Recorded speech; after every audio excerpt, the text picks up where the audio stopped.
wouldn't take much to push me over. And it was very frightening back then. I'm not like that now. I'm just such a lovable guy now.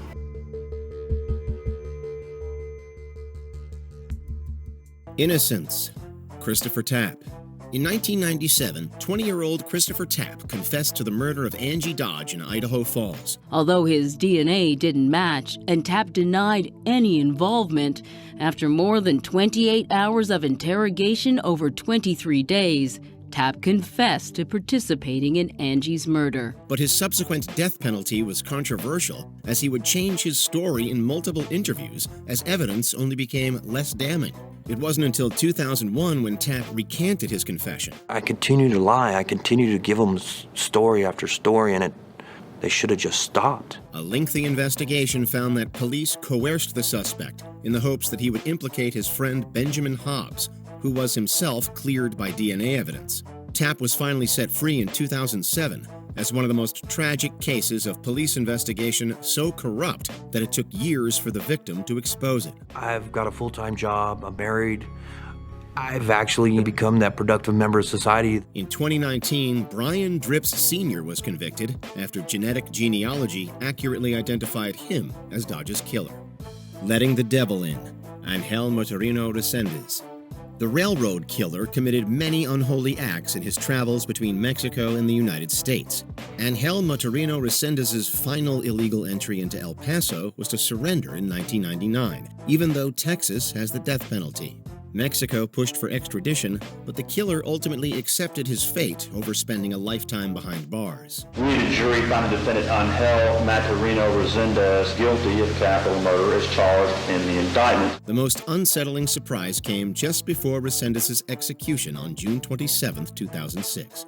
His final statement expressed remorse for allowing, quote, the devil to rule his life, and contentment that he was getting what he deserved. This infamous moment of contrition raised questions about decency even in the cruelest people. With more than a dozen suspected victims, though, Resendez himself felt he was beyond redemption. So he had gotten the ultimate penalty. When the last appeal was denied, he was put to death in June 2006. Making an exception, Michael Bruce Ross.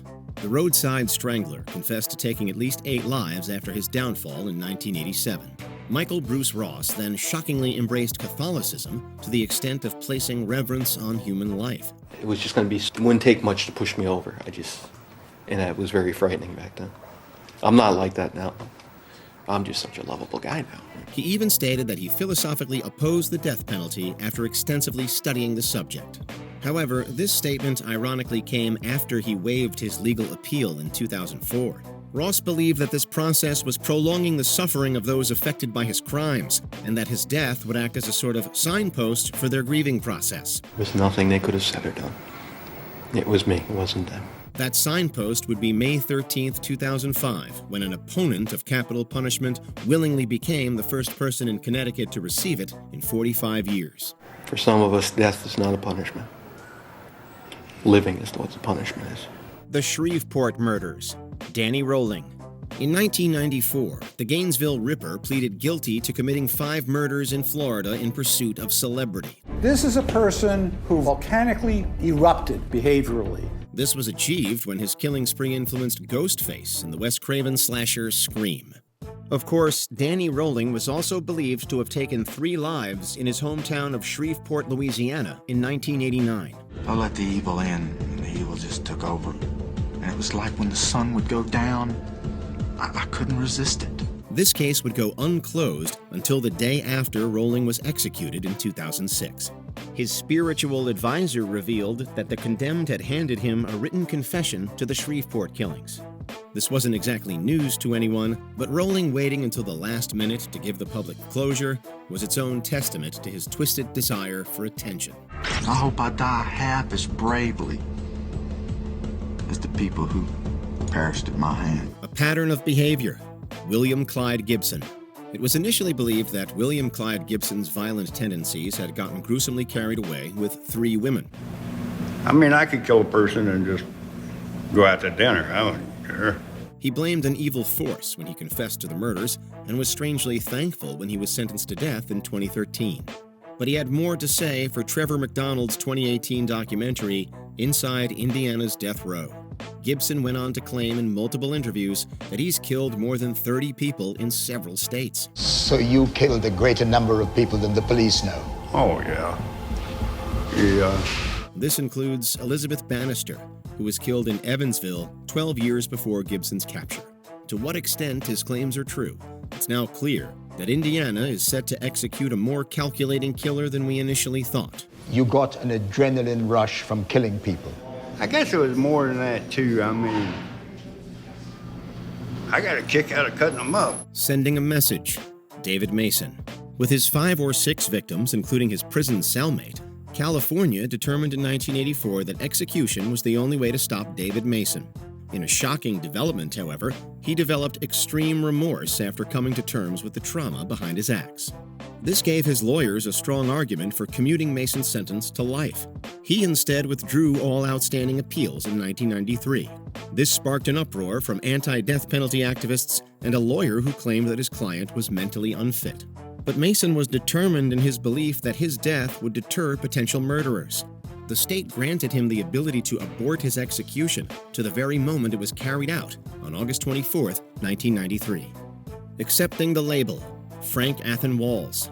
On August 25, 1988, Frank Athen Walls' fate was sealed by 2 murders during a home invasion in Florida. Evidence that he also killed Audrey Gigi was punitively irrelevant.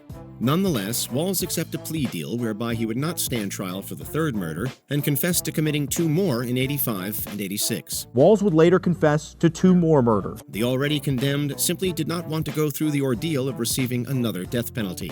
It's not like Walls was looking to protect his reputation when he willingly took on the label of serial killer. I appreciate any of the victims' families here today. I'm sorry for all the suffering I caused all these years. He was executed on December 18, 2025, exactly 40 years after his first confirmed murder. The sentence of the state of Florida versus Frank Athen Walls was carried out at 6:11 p.m. A wasted life. Lawrence Bittaker. Roy Norris was able to avoid the death penalty by testifying against the other toolbox killer in 1981. The evidence stacked against the killers weighed most heavily on Norris, whose fear of the death penalty led him to striking a deal with authorities. So there was nothing revelatory about Lawrence Bittaker confessing in interviews to at least 5 murders and to feeling no remorse. The real shock was how death row changed him. In a 2016 interview with the Sacramento Bee, the 76-year-old admitted he had grown too ashamed to seek forgiveness from the families of his victims. He furthermore acknowledged that he had totally wasted his life. Even when finally taking accountability for his actions, Bittaker managed to frame the tragedy as his own. He died awaiting execution in 2019, before Norris passed away in prison 2 months later. They were evil. They were just pure evil. Billy did it. Velma Barfield. In 1978, Velma Barfield was found guilty of murdering 7 people who were close to her. She is this good Christian woman, and nobody would ever think that she's capable of the things that are going on. She was the only woman on death row in North Carolina at the time. Advocates pushed for an appeal over her later religious devotion and questions of responsibility. Distinguished psychiatrist Dorothy Otnell Lewis diagnosed Barfield with dissociative identity disorder after interacting with Billy. Days of not knowing where you are or what you've done. This alter ego claimed full responsibility for killing Barfield's peers after they allegedly abused her. The revelation challenged the extent of the condemned's guilt, unless, of course, it was a lie. Lewis's qualifications certainly lend credibility to her assessment. Either way, the judge upheld his ruling, and Billy supposedly died with Barfield on November 2nd, 1984. I'm sorry for the hurt that I've caused so many people. The first victim, John Wayne Gacy. There was never any doubt that John Wayne Gacy was the killer clown responsible for dozens of murders in Illinois. By the end of 1977, Gacy had killed 19 young men in his home, all the while carefully maintaining his double life. He only solidified his guilt by giving many inconsistent accounts from his initial confession in 1978 to his execution in 94. Never mind one notable admission that held up. His first interview on death row was with news reporter Russ Ewing, who assisted police in establishing Timothy McCoy as Gacy's first victim. In 1986, 14 years after the teenager's disappearance, Dental records confirmed that he was among the remains recovered from the killer's home. This may not have been Gacy's only confession, but its proven reliability at least offered some closure to McCoy's family. 5 years later, on May 10, 1994, Gacy's execution date arrived. He was to die by lethal injection at the Stateville prison in Joliet, just south of Chicago. Confessions by proxy. Joseph Nasso. The double initial killer hadn't struck in almost 20 years when he was finally caught in 2011. But with activity even longer than that, Joseph Nasso was being linked to crimes long after California issued an essentially symbolic death penalty. The docuseries Death Row Confidential and book Through the Lens of a Monster explore William Nogueira's bond with Nasso before the former's parole from death row. He claimed that Nasso gave him a letter in which he admitted to actually killing 26 women. Jason said that list of 10 is not all my kills. It's just my favorites. The truth is, I killed 26 women. Though he was already convicted for 10 murders, the 91-year-old felt compelled to call a news station to dispute these allegations. But a compelling investigation and a handwritten confession suggest Nasso may finally be looking for attention himself. You wrote it! Yeah, are you going to prove that? To convict me or what? I don't understand. Back and forth. Thomas Eugene Creech. Before being convicted of 2 murders in 1976, Thomas Eugene Creech claimed fame by claiming to have killed 42 people. But the lack of solid evidence allowed him to successfully appeal to have his sentence commuted to life in 1976. The death sentence was restored after he killed another inmate 2 years later. Creech went on to claim self-defense in the incident, but prosecution argued he went above and beyond self-defense. Following that murder in 1981, Creech was handed the death penalty sentence in 1983 for the second time. Creech has since done several interviews estimating that he's been involved in at least 26 killings. I would say most of them I do feel remorse. His already inconsistent statements were not fully confirmed until 2024, when they factored into his identification as Daniel A. Walker's killer 50 years prior. Between Creech's open remorse and several execution delays across 5 decades, he may live out his life sentence after all. But I feel bad.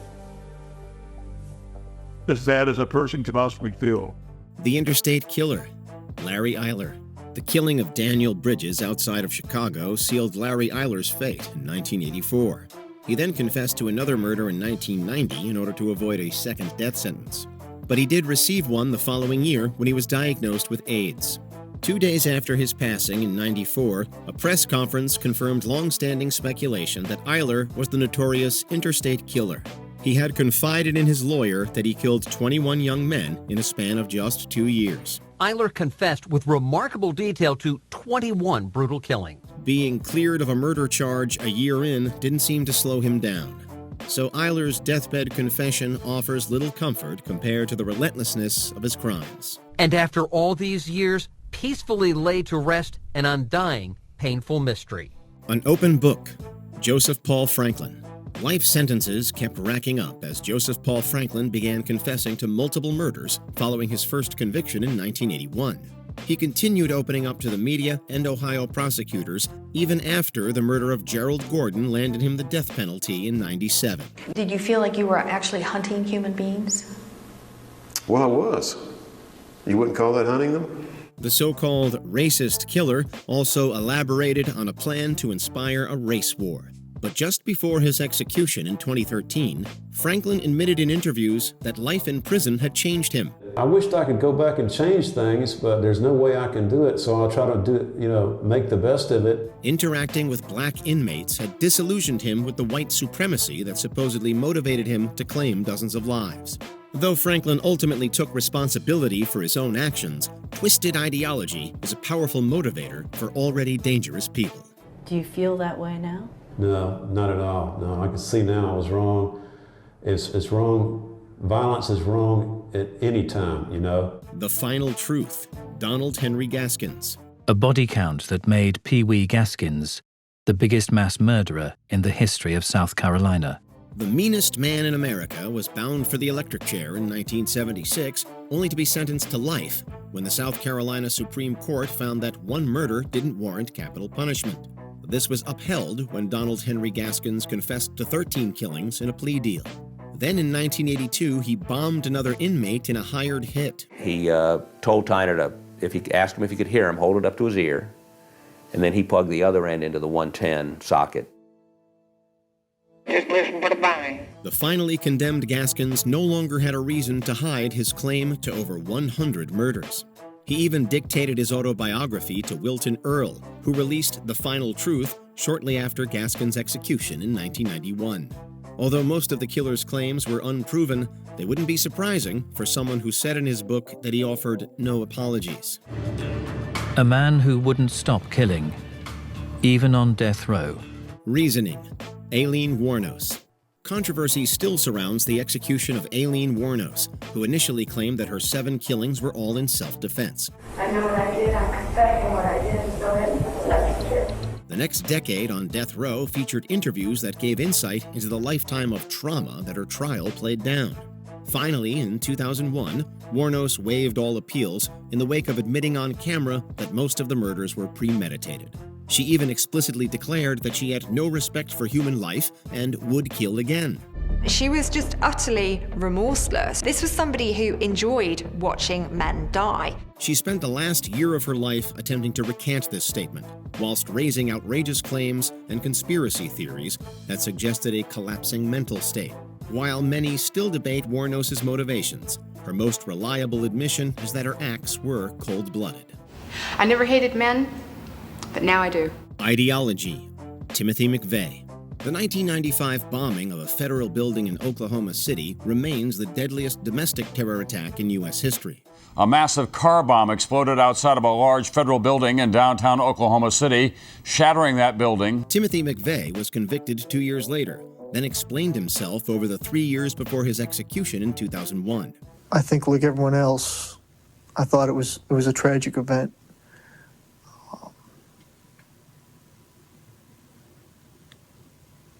And that's all I really want to say. He published writings about his anti-government beliefs following his military service and a series of scandals regarding federal agencies' methods. It was no coincidence that his attack came on the 2nd anniversary of the Waco siege's tragic conclusion. The authorized biography American Terrorist finally outlined the process of McVeigh's radicalization through association with far-right groups, which he had hopes to galvanize through mass murder. He instead died rejected by his peers, and his actions and confessions merely exposed the danger of his supposedly fringe beliefs. In truth, from my psychological perspective, it's a little easier being on death row because you know how you're going to die. Devil in the details. Richard Ramirez. One of the largest manhunts in California history ultimately landed the Night Stalker on death row for 13 murders in a span of just 9 months. The Night Stalker killed at least 13 times, 13 people who were awakened in the night to face death. Richard Ramirez made little effort to mute his twisted psyche during his trial. Still, he had much to discuss in taped interviews with Philip Carlo for a 1996 biography. This was the public's first thorough exposure to the killer's traumatic upbringing, many crimes, and callousness about it all. I didn't particularly care for people. He continued to share his story in a number of interviews, but never fully clarified his motives. This, and his transparency about everything else, informed a legacy of pure evil by the time the remorseless Ramirez died of lymphoma in 2013. Why did you kill those people?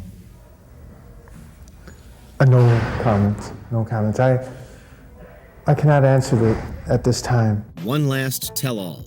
Ted Bundy. Despite having a name and description for the suspect, no one who knew him would connect the charismatic young Ted Bundy with the man who'd now abducted at least 8 women. The campus killer was so charismatic that he stayed in the public consciousness from his apprehension in 1975 to his execution on January 24, 1989. He himself saw little need to explain himself in the media and law enforcement interviews he did in that span. Then, on the last night of his life, Ted Bundy opened up to evangelist and psychologist James Dobson. The 1-hour taped interview culminated 2 days of reflection on around 30 murders. Bundy infamously attributed his dehumanization of women to pornography. That I'm not blaming pornography, and not saying that it caused me to go out and do certain things. And I take full responsibility for whatever I've done. The video Fatal Addiction, Ted Bundy's Final Interview, has since become a popular reference point in the link between sexual content and violent crime. If nothing else, it shows a monster finally humbled by his actions. I have to remind myself that every one of us will go through this someday. The Confession Killer, Henry Lee Lucas. In 1983, Henry Lee Lucas was convicted of killing his mother and pleaded guilty to 2 more murders. He also claimed to be the most prolific serial killer in history. Over the next 2 years, Lucas detailed hundreds of murders on death row, closing many cases. It's just like going out and butchering a hog, really. There's no difference. No less shocking than these confessions was their retraction. Lucas told the Dallas Times-Herald that he lied about these additional killings, purportedly to expose law enforcement's inefficiency.